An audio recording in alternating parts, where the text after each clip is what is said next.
Hello, hi guys! Magandang hapon sa inyo lahat. This is Chin from Masagari Channel, a faith healer, also a tarot reader. So ngayong hapon, natatigan natin ang sabihin sa inyo ng ating mga gabay.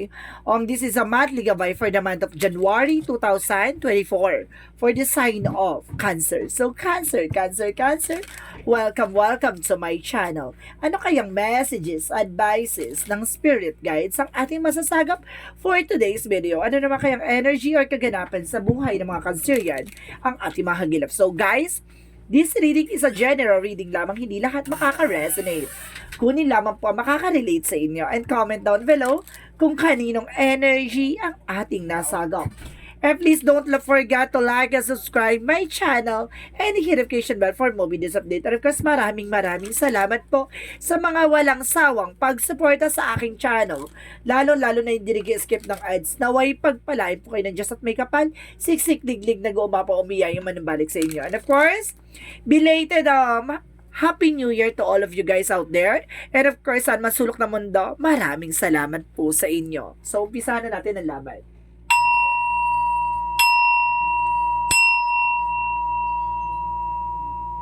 Angel Spirit, please give me information for the sign of Cancer yan. So, ano ang pinaka-messages, advices? So, there's a Knight of Cups. So, there's an offer. So, an offer, a message, an email, or something proposal, or something promotions, no? And I guess there is a Page of Swords. So, there's an information na may mga informasyon ditong sasagap or papasok with the Eight of Wands. So, there's a trouble.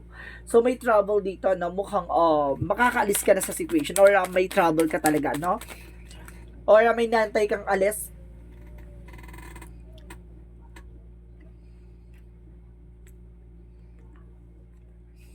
So, ibig sabihin dito makakaalis ka na, no?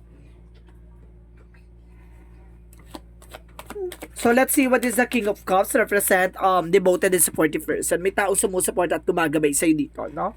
May taong kumbaga mahal na mahal ka, and of course taong ito ay talagang pinoprotection at pinapangalagaan ka, no? Ano kaya siya? Sino kaya siya?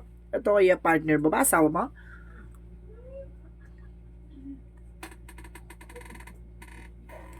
Or your friend? No? So let's see what is additional messages. And of course, there's the lovers. So there's a love life. So it's either may asawa ka, may jowa ka, may partner ka. And of course, there's a the hangman, no? Baguhin ang perspective. Baguhin ang mindset mo, no? Kung iwasan mo yung mga mag-isip mga nega, no? So let's see what is the Knight of Cups. What is the Knight of Cups? And of course, there is a Queen of Cups. So there's a healing. Magkakaroon ka na ng healing. Baka ito yung healing na to ay kumbaga parang inaantay mo, no? Baka darating na yung email, something messages, information. With the Page of Swords, there's a Knight of Swords. So there's some information na marami kang malalaman, no? Marami kang matutuklasan, no? Parating na tong message sa'yo, parating na tong impormasyon, no? May balita. And of course, there's a Ten of Pentacles, so there's a long-term success and long-term investments. Magdadala sa ito ng pangmatagalang kasaganahan, no? Kumbaga itong Ten of Pentacles is a long-term success, long-term investment, long-term relationship. So there's a long term, no? So let's see what is the King of Cups. And because there's a magician. So there's an information dito, there's a there's a magician for God, power. So there's an kumbaga ito ay tao na to ay magbibigay sa iyo ng kalakasan or something success. So there's the lovers represent or maaaring pinagkaloob ng langit, no? Itong tao na to, no? And of course, there is a Knight of Pentacles, there is a blossoming abundance. Ibig lalago ang negosyo hanap buhay ninyong dalawa ng iyong person, ng iyong asawa, ng iyong jowa, ng iyong karelasyon. So, let's see what is the what is the Hangman. So, there's Ten of Cups. So, there's a happiness. So, baguhin mo yung perspective mo sa buhay, baguhin mo yung mindset mo, no? Kasi hindi ka magiging masaya kung kumbaga, kung hindi ka marunong makontento kung ano man ang meron ka, or either may mga hinihiling ka pa na hindi pa natutupad kaya siguro hindi ka masaya. Baguhin mong maghatak ng negative energy kasi nagdadala yan ng blockages or something delays or cancellation kaya hindi natutupad yung mga bagay o hangarin mo sa buhay. So, let's see what is the Knight of Cups and of course the Queen of Cups. So, there's a Page of Pentacles. So, there's a manifestation. May mga bagay na unti-unti ka na mamamanifest dito. May mga bagay or plano ka sa buhay na, kumbaga, makukulayan na. So, let's see what is the Page of Swords and the Knight of Swords. And of course, there is a Five of Swords. So, there's a self-sabotage or something fair fight, no? Kumbaga, there's a fair fight. So, may patas na laban talaga magsasuccess ka. At itong impormasyon na to, pilitin mang harangin, pilitin mang hadlangan. So, sinasabi sa'yo, makukuha mo talaga tong information or something, documents or papers na to. And of course, let's see what is that Eight of Wands. And of course, the Ten of Pentacles. So, there's the Full card. So, there's a new beginning coming in for you. May bagong simula talaga. And of course, there's a leap of faith, no? Process and progress. And of course, step by step, no? Talagang ibibigay sa iyo yan ng ating Panginoon, no? Kumbaga, slowly but surely. And because there's a King of Cups and the Magician represent the Seven of Wands. Protection mo daw tong taong mahal mo. Maaaring may gumagawa ng gayuma sa kanya. Kaya there's a Magician and the Seven of Wands. So, ibig sabihin, nag-reflect talaga siya na nag-combination siya na there's a King of Cups. May taong mahal na mahal ka na laging nagagayuma or yung mga taong minamahal mo nagagayuma, no? Kaya ganon, no? Iniiwan ka or something. Kaya this is the opportunity na magkakaroon ka ng pangmatagalan pero kailangan mong proteksyonan. Baka mahadlangan. So, let's see what is the Lovers in the Nine of Pentacles. So, there's the King of Wands. So, there's a control, no? Kumbaga, itong tao na to, talagang itong, kumbaga, combination kayong dalawa. There's a positive and negative energy. There's a give and take.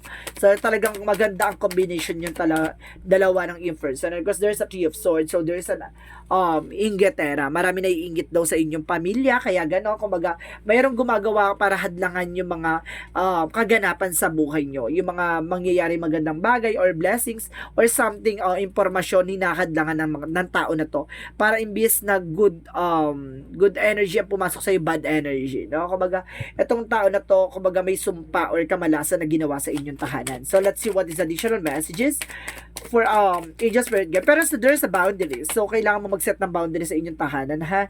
Kasi yung bahay nyo, yung pwesto nyo talaga, no? Parang akitin ng mga tao. So, ibig sabihin dito, kumbaga, ang lakas ng energy ng bahay nyo, kaya nakakasagap ng good energy. Kaya, kumbaga, ang blessing gate tuloy-tuloy daw. Ibig sabihin, kailangan mo mag-set ng protection sa bahay nyo nang sa ganun, hindi magawan ng kamalasan. And because there's a tower moment, so there's a sudden changes coming in for you. May mga taong gusto sumira at gusto manggulo with the Seven of Cups confusion. No? Talagang ginugulo nito ang inyong bahay, inyong tahanan. Gusto nito masira. So, let's see what is additional messages for career. Sa career naman, there's Seven of Swords. So, there's a sneakiness. May sumusubaybay, kumbaga, may taong kumukuha ng impormasyon, no? Mag-ingat with the Six of Wands, no? There's a victory. Mapagtatagumpayan mo naman yan, no? Kumbaga, makikilala mo yung mga, diba, sinungaling, traidor, impostor, no? Kilala mo yan, makikilala mo yung nagbabackstab sa'yo. So, let's see about naman sa love life. So, pagdating sa love life, there's a temperance. So, there's a perfect timing. And of course, the justice. So, ibig sabihin, pagdating sa buhay pag-ibig, laging may karma, no? In a good karma, in a bad karma. Ibig sabihin dito, there's a temperance for a perfect timing. Or, there's information na divine intervention, na paalala sa'yo ng ating divine, na kumbaga, or there's a divinity, or there's a divine connection, no? Kumbaga, sinasabi sa inyo dito na mayroong karmic relationship na involved dito. Ibig sabihin, mayroong gumawa sa inyo ng may taong gumawa sa inyo sa relasyon mo or sa yung person na, 'di ba, para maghiwalay or magkaroon ng karma or something na, kumbaga, don't you worry kasi magba-bounce back sa kanila kapag nakapag-set ka ng protection and boundaries, na nakapag-cleansing ka. Magba-bounce back yun, mag-a-appear sa kanya 10 times yon. So, let's see what is additional messages for magical fairy, health pala, sorry. For health, Angel Spirit Guide, please give me the information. For health, there's an Empress card. So, information dito na parang there's a river renewal. So, ibig sabihin dito, magkakaroon ka ng kasaganahan na, kumbaga, maayos na kalusugan or else, meron dito pagbubuntis. There's a fertility. So, there's some information with the Empress, with the magical fairy messages. Let's see what is additional messages for you. So, there's Empress your individuality. Allow your true self to shine before you observe. So, ibig sabihin dito, ipakita mo kung gaano ka kaganda or something, kung ano man yung mga bagay na, 'di ba? Inside that out, 'di ba? Kayang-kaya mo ipakita kung ano man at kung sino ka man, 'di ba? So, let's see what is additional messages for Yin and Yang Oracle card. For Yin and Yang Oracle card, get mo information. There's a comfort zone, no? Kailangan mong kumawala sa comfort zone mo, no? Kasi may mga bagay dyan yung naghahatak ng negative energy kaya hindi ka nagkakaroon ng growth and expansion or hindi ka nag-grow. And because there's a family. So may naiinggit talaga sa family nyo and there's a renewal. So ibig sabihin dito nagsimula na yung panibagong chapter ng buhay nyo and there's an action, no? Kailangan mag-take ng action, there's a new beginning coming in for you. So ibig sabihin dito, nag-reflect talaga sa ito sa kumbaga there's a new year, no? There's a new year. So ibig sabihin there's a new year, new life, and new beginning coming in for you with your family. No? So let's see what is the Archangel Raphael messages. So anong chika ni Archangel Raphael? Anong gustong advices or messages for you? So there is an have faith. So dito susubukan ng pananampalataya at tiwala mo. No, have faith. And because dear Jesus and Archangel Raphael, thank you for boosting my faith so that I may trust in miracles. So parang sinusubukan din na kumbaga may kumbaga naniwala ka na may himala. And of course there is a stretch, no? Kailangan mo nang ma-motivate yung katawan mo or sarili mo, no? Kailangan mong gumalaw-galaw. Hindi ka pwedeng tumunganga or kumbaga upo-upo kasi kailangan mo rin mag-exercise. So, let's see what is the Romance Angels. Pagdating sa Romance Angels, there's forgiving and learning. May mga bagay na kailangan mo ipagpatawad at patawarin, no? Para makapagsimula ka at para maalis mo yung negativity, no? At para maka-moving forward ka. Kasi may mga bagay dyan na, kumbaga, hanggang ngayon bit-bit mo pa. So, kailangan mo siyang, kumbaga, alisin, i-release. And there's a self-respect. No? Sabi ni Archangel Michael, kailangan mo respetuhin yung sarili mo, no? And of course, there's, be gentle with yourself. Talagang there's an information na kailangan, there's a self-respect, be gentle with yourself. So, kailangan mong wag fine-pressure yung sarili mo. No? Masyado mo sigurong sinasaktan yung sarili mo dito. Physically and mentally, emotionally, and practicality. And because there is a shield yourself. Talaga sinasabi na protection mo yung sarili mo dito. And sense of humor. Mag-isip ka ng mga good energy or something good, positivity. No? Huwag ka maghatak ng nega. Kumbaga masyado mong kinakawawa yung sarili mo. No? So, there's a destiny. So, there's a good luck, no, with the chakra messages. So, there's an information na there's a bless. Talagang nakatadhana yung mga bagay na nakatadhana. And of course, there's a confusion, no? Ibig sabihin, may taong nanggugulo talaga sa inyo at sa family mo. So, let's see what is additional messages for angel spirit guides. And of course, there's a book, no? Kumbaga, this is your chapter, no? Ito na yung chapter ng libro mo. So, ibinabasa na yung istorya mo. So, galingan mo. Kasi, ito na yung you are on the spotlight. And of course, the music, no? Sabayan mo to ng something music for you. Nakakatulong niya for healing. So, let's see what is the Moonology. What is the Moonology represent? So, you're very close to achieve your goal. Napakalapit mo na para matupad yung mga pangarap mo. And don't let past hold you back. No? Wag mo na balik-balikan yung nakaraan. Past is past, never come back. So, let's see what is additional messages. And of course, guys, there's a star family. So, call in support. So, sinusuportahan ng iyong pamilya, ng ating gabay. And of course, the big picture and thinking. There's a visionary. May mga bagay dito na parang, kumbaga, there's imagination na papasok sa isip mo na para makapag-create ka ng mga bagong opportunities or something, makakapag-create ka ng mga bagay-bagay na makakatulong sa inyo. And of course, there is an angel of love. So, there's a love. Diba? Love, love, love. So, let's see what is additional messages for angel spirit guides. For angel spirit guide, please give me information. There's a truth reveal, no? Kumbaga malalantad na ang katotohanan sa likod na nangyari sa iyo sa nakaraan. No, malalaman mo na kung bakit nangyari sa buhay mo to, bakit kumbaga nagulo ang buhay nyo, nasira yung eksena kasi there's an information na may hidden secret or hidden agenda. May taong gumawa sa iyo ng pagkasira. And the imagination, no, kumbaga pumasok to sa intuitions mo. Natuklasan mo at matutuklasan mo na or either natuklasan mo na nga. And of course there is an health, no? Some of you baka, and of course there's an health, no? Maaring siya rin ang gumawa ng health mo. Maaring may mga nararamdaman ka na include siya. And of course there's an envy. Ibig sabihin dito there's a challenges with a different challenges, no? May mga pinagdadaanan tayo na pagalingan ng pagdala. And of course there's an adversity. Ibig sabihin dito may mga bagay ka dapat natutunan, no? Sa mga pinagdaanan mong challenges and of course obstacles. So, there's an angel's answer, guys. So, kailangan mo mag-isip ng questions regarding kung ano man gusto mong itanong sa buhay mo. no? So, bibilang ko ng 3, kailangan nakapag-isip ka na, okay? 1, 2, 3. Angels answer. Give me an answer for your question. Ano ang kasagutan, guys? So, there's as your angel. So, kailangan mo kausapin ng iyong mga gabay. And there's a not the right time. May mga bagay hindi pa napapanahon. And there's a no. No, may mga bagay na marunong ka dapat humindi. Puro oo, puro payag, puro diba? Marunong ka dapat humindi. So, let's see what is the Jesus love in quotes. So, there's a possible, there's a information na sinasabi, there's a no, no? Kumbaga, there's a no, there's a no. Kumbaga, hindi kung may tanong ka, there's a no.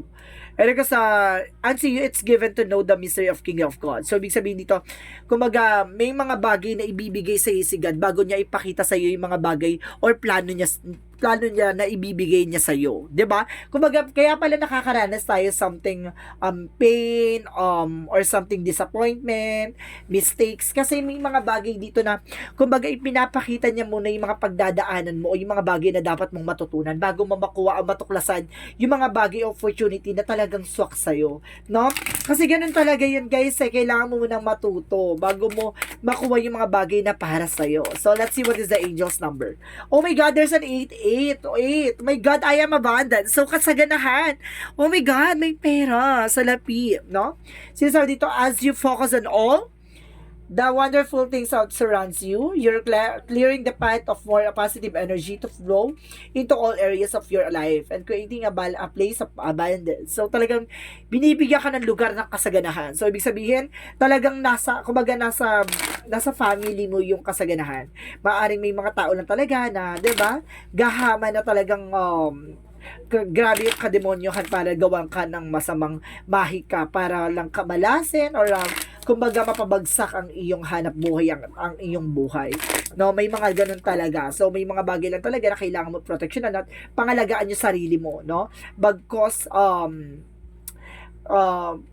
pangalagaan ng pamilya mo, no? Kaysa pumatol ka sa mga walang kapararakang bagay or mga tao nasa paligid mo na nagdulot ng iyong kasakitan, no? And of course, there is an eyes of the heart. So, sinasabi dito, guys, no? Today, I've received the real beauty of every person I met. With the eyes of my heart, I see behind the personality and focus of the energy of love that dwells beneath the surface. I am filled of the presence of God in every one of us. The eyes of the heart allowed me to use the divine shining everywhere. So, ibig sabihin dito, kumbaga gagamitin mo yung puso mo para makita mo yung totoong hangarin o yung totoong mangyayari sa buhay mo. Diba? Kapag nakikipag-coordinate tayo sa ating Panginoon, ginagamit natin puso kasi hindi naman natin siya nakikita pero yung nararamdaman natin, yung presensya o damang-dama natin yung pagmamahal na binibigay niya. At yung pagmamahal na ibinibigay natin sa Kanya. Doon yung ginagawa, kumbaga doon nang nawawari kumbaga, ang sentro, no?